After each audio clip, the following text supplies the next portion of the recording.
4월 7일 고난주간 둘째 날, 무리에게 넘겨지신 예수님이라는 제목으로 누가복음 23장 13절에서 25절까지의 말씀을 묵상하겠습니다. 빌라도가 대제사장들과 관리들과 백성들을 불러 모으고 이르되 너희가 이 사람이 백성을 미혹하는 자라 하여 내게 끌고 왔도다. 보라, 내가 너희에게 신문하였으되 너희가 고발하는 일에 대하여 이 사람에게서 죄를 찾지 못하였고 헤롯이 또한 그렇게 하여 그를 우리에게 도로 보내었도다. 보라, 그가 행한 일에는 죽일 일이 없느니라. 그러므로 때려 놓겠노라. 무리가 일제히 소리질러 이르되 이 사람을 없이 하고 바라바를 우리에게 놓아주소서 하니, 이 바라바는 성중에서 일어난 밀란과 살인으로 말미암아 옥에 갇힌 자로라. 빌라도는 예수를 놓고자 하여 다시 그들에게 말하되 그들은 소리질러 이르되 그를 십자가에 못 박게 하소서, 십자가에 못 박게 하소서 하는지라. 빌라도가 세 번째 말하되 이 사람이 무슨 악한 일을 하였느냐? 나는 그에게서 죽일 죄를 찾지 못하였나니 때려서 놓으리라 하니, 그들이 큰 소리로 재촉하여 십자가에 못 박기를 구하니 그들의 소리가 이긴지라. 이에 빌라도가 그들이 구하는 대로 하기를 언도하고 그들이 요구하는 자 곧 밀란과 살인으로 말미암아 옥에 갇힌 자를 놓아주고 예수는 넘겨주어 그들의 뜻대로 하게 하니라. 예수님의 재판은 대제사장과 헤롯 왕 앞에서도 있었지만 그것은 형식적인 것뿐이었습니다. 그들은 사형을 내릴 권한이 없었기 때문입니다.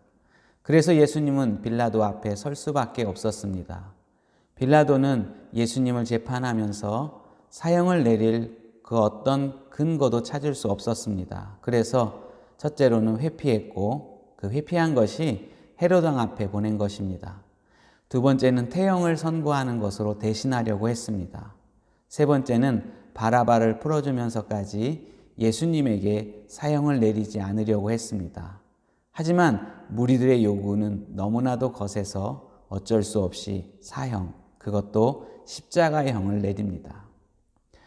빌라도는 이런 상황을 이해할 수 없었습니다. 그래서 23절에 세 번째 유대인을 설득하면서 이렇게 말합니다. 도대체 이 사람이 무슨 일을 하였단 말인가? 나는 그에게서 사형을 처할 아무런 죄를 찾을 수 없었다. 그러므로 나는 그를 매질이나 해서 놓아줄까 합니다. 예수님은 대제사장들과 서기관들이 만들어 놓은 함정에 단단히 빠졌습니다. 예수님을 도와줄 수 있는 사람이 없는 시간에 그들은 많은 사람들을 동원해서 빌라도를 압박하고 있었습니다. 법적으로 옳지 않았기 때문에 빌라도 혼자 막아보려고 했지만 이미 막을 수 있는 상황은 지났습니다. 이것이 예수님의 고난입니다. 이성적인 판단으로 이해할 수 없는 상황입니다. 여러 말로 설득해 보려고 하지만 무리들의 요구는 무개념입니다. 무리들은 어떤 논리적인 판단도 없이 서로에게 휩쓸려 예수님을 십자가에 못 박으라고 외치고 있을 뿐입니다. 이런 상황에 처해 있으면 그 답답함에 가슴이 터질 듯할 것입니다. 거기에서 벗어나려고 노력하면 할수록 더 깊은 수렁에 빠지게 됩니다. 이런 것이 함정에 걸린 사람의 상황입니다. 덫에 걸린 발을 빼려고 하면 살을 더 깊이 파고들어 나중에는 뼈까지 상하게 되는 것처럼 함정에 빠진 사람은 벗어나려고 시도하면 할수록 그 고통은 더 크게 되어집니다. 이것이 예수님이 당한 고난입니다. 이성적으로 논리적으로 설득할 수 없는 사람들에게 둘러싸여 있는 고난입니다. 그래서 침묵할 수밖에 없는 상황입니다. 어떤 말도 효과가 없기 때문입니다. 이것은 우리가 세상 속에서 당하는 고난과 같습니다. 우리의 열심과 노력에도 아무런 결실을 얻지 못할 때가 있습니다. 하나님의 뜻을 따라 선을 베푸는 것이 배신으로 돌아올 때가 있습니다. 아무런 해를 끼치지 않았는데도 동료가 자신도 모르는 이상한 소문을 퍼뜨리고 다닙니다. 주변의 사람들은 각종 수단을 써서 믿는 사람들을 이용하여 이익을 보려고 합니다. 어느 순간 그들이 세워놓은 계획에 말려들어 아무런 힘을 쓰지 못할 때가 있습니다. 어떤 말도 통하지 않습니다. 내 생명을 찾는 자가 올무를 놓고 나를 해하려는 자가 괴악한 일을 말하여 종일토록 음모를 꾸미나 나는 듣지 못하는 자 같아서 내 입에는 반박할 말이 없나이다. 이 시편 38편의 말씀처럼 우리의 슬픔을 기도로 해야 할 때가 있습니다. 이 순간에 결국 우리가 해야 할 일은 나와 같은 고난을 당하신 예수님을 생각하는 것입니다. 빌라도도 어쩔 수 없이 무리들의 뜻대로 넘겨주는 상황에서 침묵하신 예수님을 바라보는 것입니다. 그리고 우리를 위로하시는 예수님을 바라보는 것입니다. 충분히 분노하고 항변하고 따질 수 있는 일이 있지만 하나님의 선하신 역사를 기다리는 것입니다.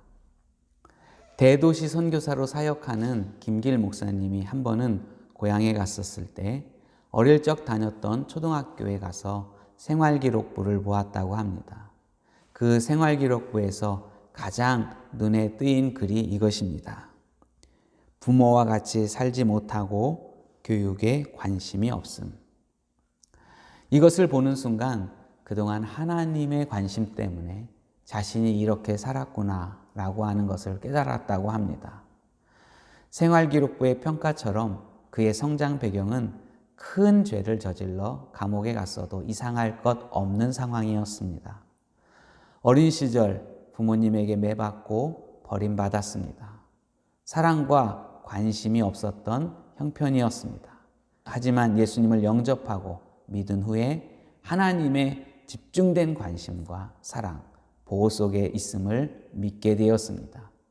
사소한 것도 하나님의 방법을 따르고 하나님의 때를 기다리는 것을 배웠습니다. 회개할 때마다 하나님께 항상 따뜻한 격려와 이해를 받았습니다. 목사님의 어린 시절은 함정에 빠진 것처럼 타락의 길로 몰아가던 때였습니다. 하지만 예수님을 만났고 버림받은 세상에서 채울 수 없는 모든 것을 하나님 안에서 누리게 하셨습니다. 옳지 않다고 고함을 치는 것이 아니라 하나님의 부드러운 손길에 평안한 인생을 얻게 된 것입니다. 우리가 예수님처럼 고난을 당할 때가 있습니다. 함정에 빠져 더 깊은 수렁으로 빠져들 때가 있습니다. 그때에 우리는 하나님의 선하신 역사를 기다리는 것입니다. 우리의 마음을 하나님의 평안 가운데 두며 십자가에 못 박으라 라고 소리치는 그들의 고함에서도 하나님의 위로의 손길을 바라는 것입니다. 무리의 소리가 아니라 하나님께만 귀를 기울이면 하나님은 우리를 회복하십니다. 그리고 주님의 귀에 귀를 기울이는 은혜가 여러분들에게 있기를 바랍니다. 여러분들과 함께 기도하고 싶은 첫 번째 기도 제목은 고난에서도 예수님은 침묵하시며 하나님만을 바라보는 것을 기억하는 우리가 될 수 있도록, 그리고 세상에서 우리를 향한 외침 속에서도 하나님의 평안을 얻을 수 있도록 이것을 위해 함께 기도하겠습니다.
번째 우리가 기도할 기도 제목은 현재 세계 모든 교회들이 현장 예배를 드릴 수 없지만 믿음의 사람들이 하나님의 말씀을 따르고 경건한 삶을 지킬 수 있도록, 특히 현장 예배가 다시 시작되었을 때 초신자들이 예배의 자리에 올 수 있도록 함께 기도하겠습니다.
세 번째 우리가 기도할 기도 제목은 우리 교회의 병자들을 위해서 기도하겠습니다.